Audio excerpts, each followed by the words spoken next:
Swami Vivekananda is appealing to people saying, let us cease from abusing each other. The Vedanta Society of San Francisco, both of which became foundations for Vedanta societies in the Western world. An attempt was made to bring all these thoughts to one platform and find out what is the essence of human life.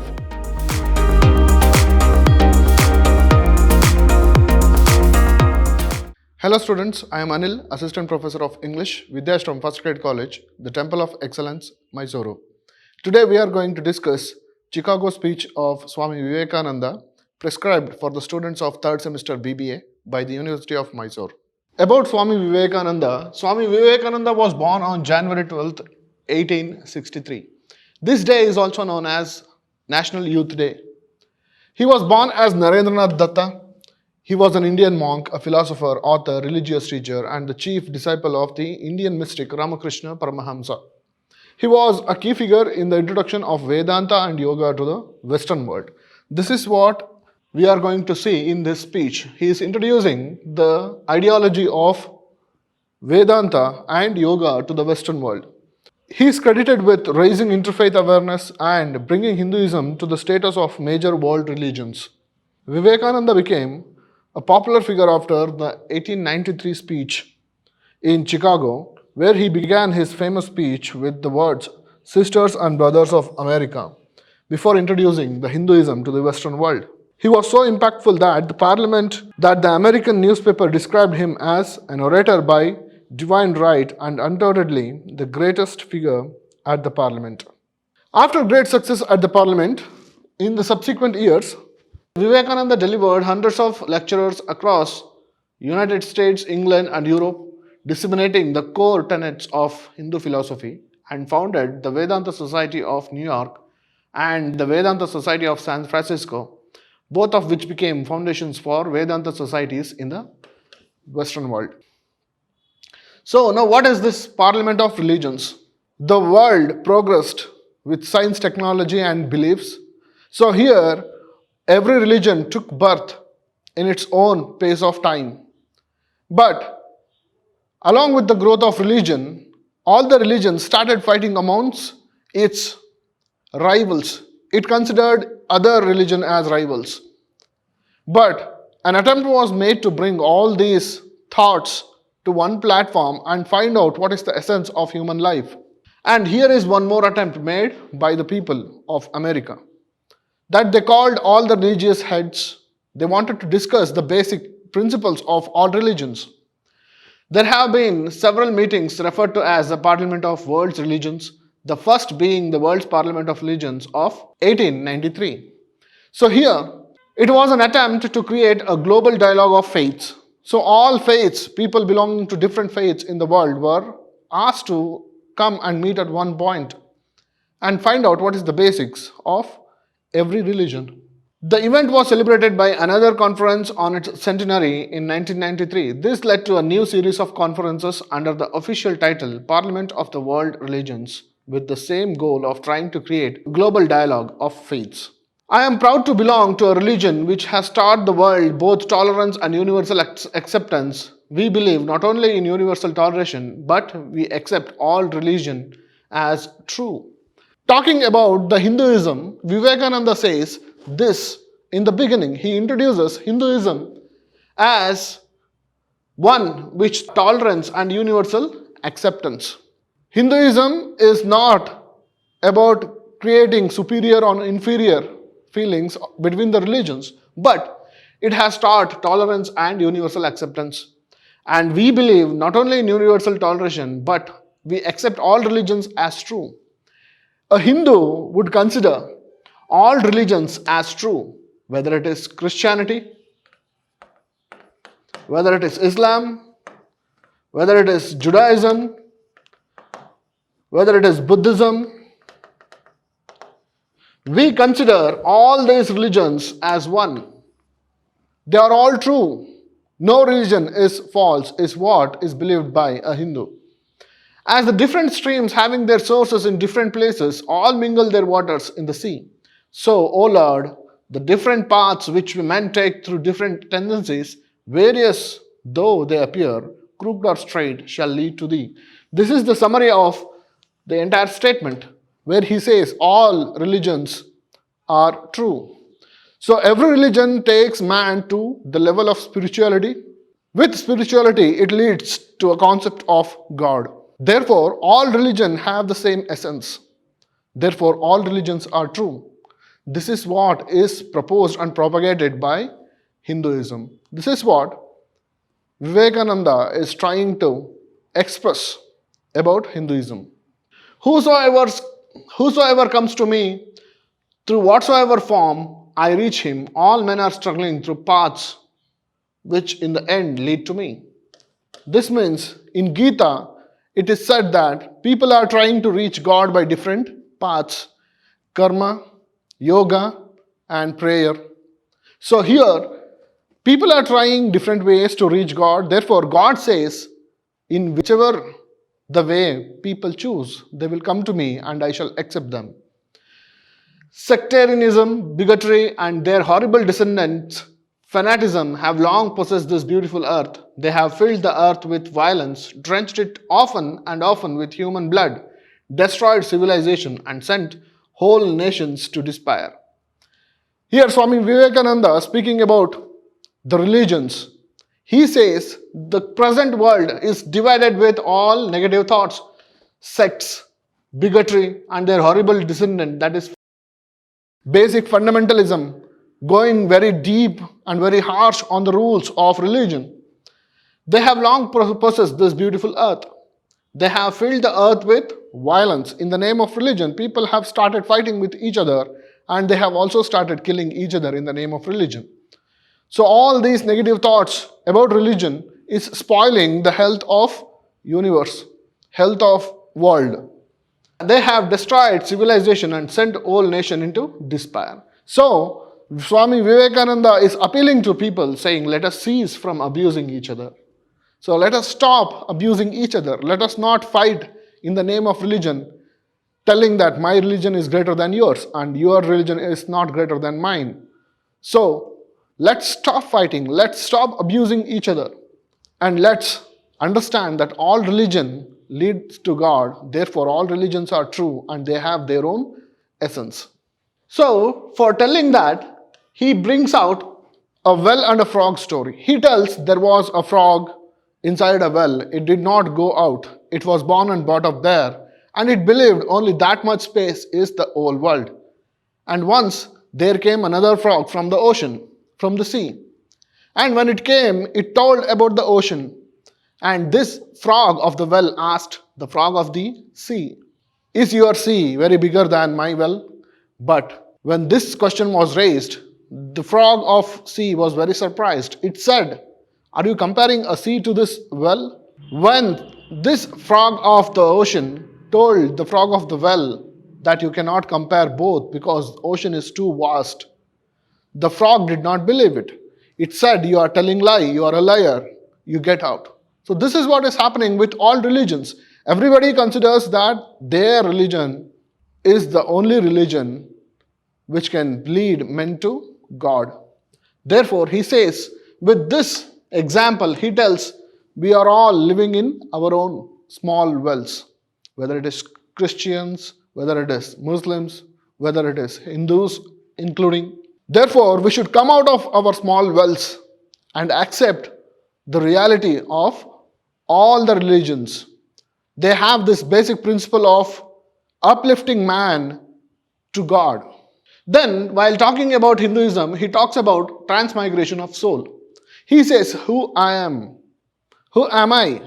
In order to answer this question, Vivekananda says, I am a spirit living in a body.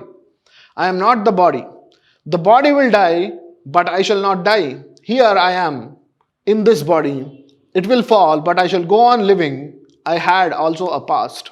So he talks about the spirit. He talks about the soul, which is permanent, and he talks about the body, which is not permanent. We can compare this concept with the English poet, Death Be Not Proud, where John Donne says, in the end, the body dies, the soul is liberated. So then the Hindu believes that he is a spirit. Him the sword cannot pierce, him the fire cannot burn, him the water cannot melt, him the air cannot dry. So the spirit is very free. Only body dies, but the spirit keeps on moving from body to body, and it has also got a past. He also talks about the nature of God. People are trying very hard to find how is God, how he or she looks. He wants to know the nature of God. For that he says, God is everywhere, the pure and formless one, the Almighty and the All-Merciful. Thou art our Father, our Mother, our beloved friend, and the source of all strength. Give us strength. You are the breath and burdens of the universe. Help me bear the little burdens of this life. Thus sang rishis of the Vedas, and how to worship him. Through love, he is to be worshipped as the one beloved, dearer than everything in this and the next life. So talking about nature of God, God is in everyone. God is present everywhere. God is omnipresent. So we cannot say God is present only in the temples. We cannot say God is only present in the heavens. We cannot say God is only present in one particular place. But Vivekananda says, God is everywhere. So how do you worship a God? In order to worship a God, you should do it without expecting anything from God. To support this idea, he tells a story from Mahabharata where the Pandavas are in Vanvas. They have to spend their life in forest without being seen to anybody. And the Yudhishthira, that means the eldest of the Pandavas, Dharmaraya or Yudhishthira, he is a devout worshipper of God. And when once Panchali asked, why are you doing this? Why are you in love with a God who is giving too much of pain to you in life? For that he says, I love God for the sake of loving him, not expecting anything from him. This is what Swami Vivekananda tells in the Religions Parliament in Chicago. He says all religions are same. Take example, grapes. In English we call it grapes, in Kannada we call it drachi, in Hindi we call it angur. Names are different, but the commodity is the same. Since this thing is the same, but with different names, so is the religion. All beliefs lead us to God. They all propose spirituality. When this is done by all the religions, then all religion must be same. I remember as a boy hearing a Christian missionary preaching a crowd in India. Among other sweet things he was telling them was that if he gave a blow to their idol with his stick, what could it do? One of his hearers sharply answered, if I abuse your God, what can he do? You would be punished, said the preacher, when you die. So my idol will punish you when you die, retorted the Hindu. So with a very funny instance, when missionaries of Christianity were spreading religion in India, they blamed that Hinduism is inferior to Christianity. Why? Because you worship images. So when he was preaching, he asked a Hindu, if I destroy your images or idols, what will your God do? For that, one of the listeners asked a question back. He said, what if I destroyed the images of your religion? And the preacher said, you will be punished after your death. And the listener replied for his question, so is mine. So does my God punish you when you are dead. So the entire concept is same. You also believe in the life after death, where you meet God. And in this religion also, he is talking about people meeting God after death. Therefore, all religions propose the same idea. Why image worship in Hindu culture? This is the basic question asked by many people. To answer this, Swami Vivekananda says, we need something solid, something which we could touch and feel to concentrate. All human beings do not have this superpower of concentrating. So a religion gives a way to worship God. So he says, superstition is a great enemy of man. I don't believe in superstition. Blind belief in religion, on blind belief in customs and traditions. I don't do it, and it is very bad. But bigotry is even worse. If you portray any religion in a very bad light, then that is very wrong. Why does a Christian go to church? He asked a question, why do you go to church? As a Christian, why do you go to church? Why is the cross holy? Why do you think that the holy cross is holy? Why is the face turned toward the sky in prayer? Whenever anybody prays of any religion, they look at sky. Why? Why are there so many images in the Catholic Church? Why are those paintings, gods, heavens, etc.? Why? Why are there so many images in the minds of Protestants when they pray? My brethren, we can no more think about anything without a mental image than we can live without breathing. By the law of association, the material image calls up the material idea and vice versa. Therefore, Swami Vivekananda says, all religions are similar and we need images in order to realize God. Then God is one. As I said previously, we call one thing with different names. Here he says, God is one. To the Hindu, man is not traveling from error to truth, but from truth to truth. Hinduism, what does it teach? In a Hindu, what does he think about religion? He says he is not traveling from error to truth. We are not finding faults in the religion. Everything in a religion is true, and we are traveling from truth to truth. To him, all the religions, from the lowest fetishism to the highest absolutism, mean so many attempts of the human soul to grasp and realize the infinite, each determined by the conditions of its birth and association, and each of these marks a stage of progress, and every soul is a young eagle soaring higher and higher, gathering more and more strength till it reaches the glorious sun. So what are we doing in religion? When we say we have to reform religion, we are not going from false to truth. We are moving from truth to truth, from one level of truth to the next higher level of truth. Therefore, Swami Vivekananda says, God is one, and we are going to reach him like an eagle, which goes higher and higher and higher, and we reach God. And he is talking about conversion, religious conversion. He says, Christians must always be ready for good criticism. And I hardly think that you will mind if I make a little criticism. You Christians who are so fond of sending out missionaries to save the soul of the heathen, why do you not try to save their bodies from starvation? So you are telling that you come to us, we will provide you peace. Nobody needs peace. We want food. Poverty and hunger are very harsh.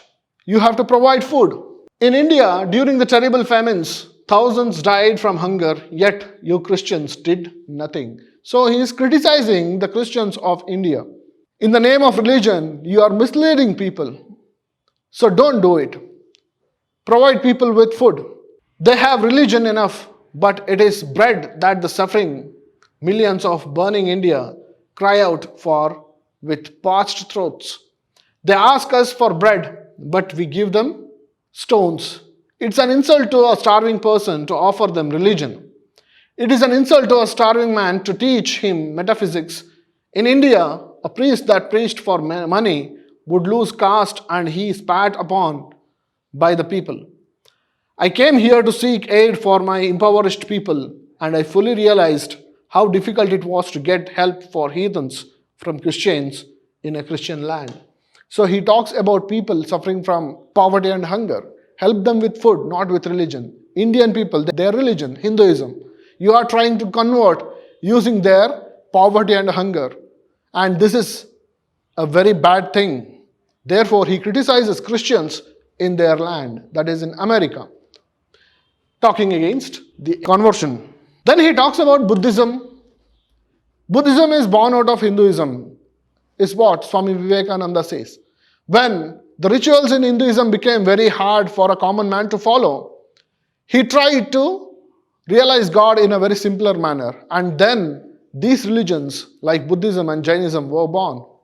So he says Buddhism did not born to destroy Hinduism, but it became a supplement for Hindu religion. The Jews rejected Jesus Christ, crucified him, and the Hindus have accepted Shakyamuni as God and worshipped him. He gives this example how the Jesus Christ was born as a Jew, but when the people of Jewish tradition were told that he is the Son of God, they did not believe. Then what happened? They took two routes. One became Christianity and the other became Judaism. But in Hinduism, it did not happen like that. He says even the Shakyamuni, that is the Buddha, is considered one of the greatest souls, and even he is worshipped. On the philosophic side, the disciples of the great master dashed themselves against the eternal rocks of the Vedas and could not crush them. And on the other side, they took away from this nation that eternal God to which everyone, man or woman, clings so fondly. And the result was that Buddhism had to die a natural death in India. So he gives the reason why Buddhism could not be successful in India. The followers of Buddhism, they wanted to destroy the basics of Vedanta, and they could not do it. Therefore, they took the religion out of India, and in India, this religion died. And people failed to understand that the Buddhism was a fulfillment for Hinduism. They thought it was a separate way. That is what Swami Vivekananda proposed in the Parliament of World Religions. Then he talks about unification of faiths. Much has been said of the common ground of religious unity. I am not going just now to venture my own theory. But if anyone here hopes that this unity will come by the triumph of any of the religions and the destruction of the other, to him I say, brother, yours is an impossible idea. So all the thoughts of all the religions are unified. We are not here to destroy any faith that is prevailing in the world. He says, if anybody thinks that his religion is very superior and he is going to destroy the other religion, for that person I am going to say that yours is an impossible hope. Do I wish that the Christian would become Hindu? Do I support a man change his religion? No. God forbid. Do I wish that the Hindu or Buddhist would become Christian? No. The seed is put in the ground and the earth and the air and the water are placed around it. Does the seed become the earth or the air or the water? No, it becomes a plant. It develops after the law of its own growth, assimilates the air, the earth and the water. It converts them into plant substance that grows into a plant. So all human beings, they have their own seed of religion. With the help of all other religions, they evolve their beliefs. But I don't support religious conversion. Therefore, all faiths are one. I don't want to destroy any other religion. I don't want to destroy any other faith. And I don't want any other faiths to destroy my faith. This is what Swami Vivekananda proposed in the Parliament. Similar is the case with religion. The Christians is not to become a Hindu or a Buddhist, nor a Hindu or a Buddhist to become a Christian, but each must assimilate the spirit of the others and yet preserve his individuality and grow according to his own law of growth. We have to accept ideas of different faiths. We have to accept all the ideas of all the religion because all religions lead to God. In the face of this evidence, if anybody dreams of the exclusive survival of his own religion and the destruction of the others, I pity him from the bottom of my heart and point out to him that upon the banner of every religion will soon be written, in spite of resistance, help and not fight, assimilation and not destruction, harmony and peace and not dissension. So he says, if anybody thinks of destroying other religions and having his own religion as the religion of the world, for him I suggest, let us not fight but help each other. Let us assimilate, not destroy. Let us live in harmony and peace, not in fighting each other. This is what Swami Vivekananda expressed in the Parliament of World Religions. Finally, he thanked the people who had organized this Parliament of World Religions. It became a very good platform for all the people of the world to understand what is the core of Hindu religion. And they were all happy to accept Swami Vivekananda as a young monk from the East. After that, Swami Vivekananda gave many speeches in Europe, America, spreading the ideas of Vedanta and yoga. So this is how Swami Vivekananda tried to make people realize what a true religion is and what is the essence of Hinduism. Thank you.